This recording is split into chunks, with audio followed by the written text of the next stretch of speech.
नमस्कार दोस्तों, आज की कहानी है जैसी करनी वैसी भरनी। एक समय की बात है, धर्मपुर नामक गांव में एक मूर्तिकार रहता था। वह मूर्तिकार बहुत ही रचनात्मक था और बेहद खूबसूरत मूर्तियां बनाया करता था। गांव के पास एक खाली जमीन थी जो बेहद खूबसूरत और हरी भरी थी। एक दिन मूर्तिकार वहां भ्रमण करते हुए पहुंचा तो उसने देखा कि वहां बहुत सारे पत्थर पड़े हुए हैं। मूर्तिकार के मन में विचार आया कि क्यों ना इन बेकार पत्थरों को तलाश कर सुंदर मूर्तियां बनाई जाएं। बस फिर क्या था, मूर्तिकार लग गया काम में।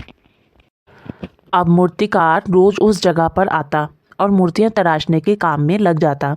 समय बीतता गया और मूर्तिकार ने एक से सुंदर एक भगवान की मूर्तियां बनाकर तैयार कर दी। गांव में भी यह खबर फैल चुकी थी कि मूर्तिकार ने बहुत सुंदर मूर्तियां बनाई हैं। बस अब तो लोग दूर दूर से उसकी मूर्तियां देखने के लिए आने लगे। कुछ लोगों ने मूर्तियों के समक्ष दान राशि चढ़ाना शुरू कर दिया। धीरे धीरे मूर्तिकार की आमदनी होना शुरू हो गई। एक दिन मूर्तिकार के मन में विचार आया कि क्यों ना एक मंदिर बनाया जाए। मूर्तिकार ने एक विशाल मंदिर का निर्माण भी कर दिया और मूर्तियों की स्थापना वहां कर दी। अब तो मूर्तिकार बहुत प्रसिद्ध हो चुका था। देश विदेश में उसकी कला की ख्याति होने लगी। समय बीतता गया। एक दिन मूर्तिकार बहुत बीमार पड़ा। डॉक्टरों ने उसे बताया कि उसे एक जानलेवा बीमारी है और अब वह इस दुनिया में कुछ ही दिन का मेहमान है। मूर्तिकार को बहुत बड़ा झटका लगता है और वह मन ही मन सोचता है कि मैंने जीवन भर ईश्वर की सेवा की और मेरे साथ यह क्या हो गया। मूर्तिकार अपने जीवन के अंतिम क्षणों के बारे में सोचकर बहुत दुखी रहने लगा। एक दिन रात्रि में मूर्तिकार जब सो रहा था तो उसे सपने में भगवान के दर्शन हुए। भगवान जी ने उससे कहा, हे मूर्तिकार, दुखी क्यों होते हो? यह सब तो तुम्हारे कर्मों का ही फल है। याद करो, जब एक भूखा बच्चा तुम्हारे मंदिर परिसर में आया था तो तुमने उसे बिना कुछ दिए यह कहकर भगा दिया कि मंदिर बंद करने का समय हो गया है।